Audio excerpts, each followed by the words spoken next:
ఇప్పుడు ఈ జ్ఞానం అనే విషయాలు చాలా బాగా అవగతం అవుతున్నాయి నాకు. ఇది ఆచరణ వచ్చినప్పటికి 35% 40% కింద అనిపిస్తుందండి. ఈ ఆచరణ పర్సెంటేజ్ పెంచుకోవడానికి మార్గాలు ఇంకా ఏమైనా ఉన్నాయంటారా గురువు గారు? ఇప్పుడు 30% 40% ఎట్టొచ్చింది? ఏం అంటే లౌకిక వ్యవహారాల వల్ల సాధనలో ఎక్కువ చూపడానికి కుదరట్లేదని అనిపిస్తుందండి. కాబట్టి మరి 30% ఎట్టొచ్చి అచ్చంగా లౌకిక ప్రపంచంలో ఉంటే ఆ 30% కూడా రాదుగా. అంటే లౌకిక ప్రపంచ వ్యవహారాలు తగ్గించుకున్నారు, కొద్దిగా తగ్గించుకునేటప్పటికల్లా 30% వచ్చింది.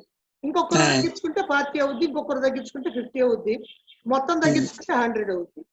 అంటే అర్థం ఏందనంటే అసలు ఏమి చేయకుండాని కాదు, భోజనం చేయకుండా ఉంటారా? తగ్గించుకోవటం, ప్రాపంచిక విషయాల్లో భోజనం చేయటం కూడా ఉంది కదా, స్నానం చేయటం ఉంది కదా, పొద్దున్నే మొహం కడుక్కోవటం ఉంది కదా, మరి ఇవన్నీ మానేస్తారా? అవన్నీ మానేయటానికి వీల్లేదుగా.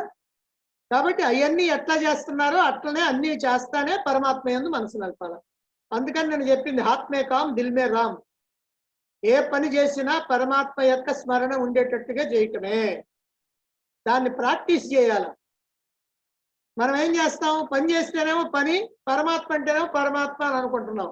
అట్లా కాదు, పని చేస్తూ పనితోనే పరమాత్మని భావించాలి. అది ప్రాక్టీస్ చేయాలి. అది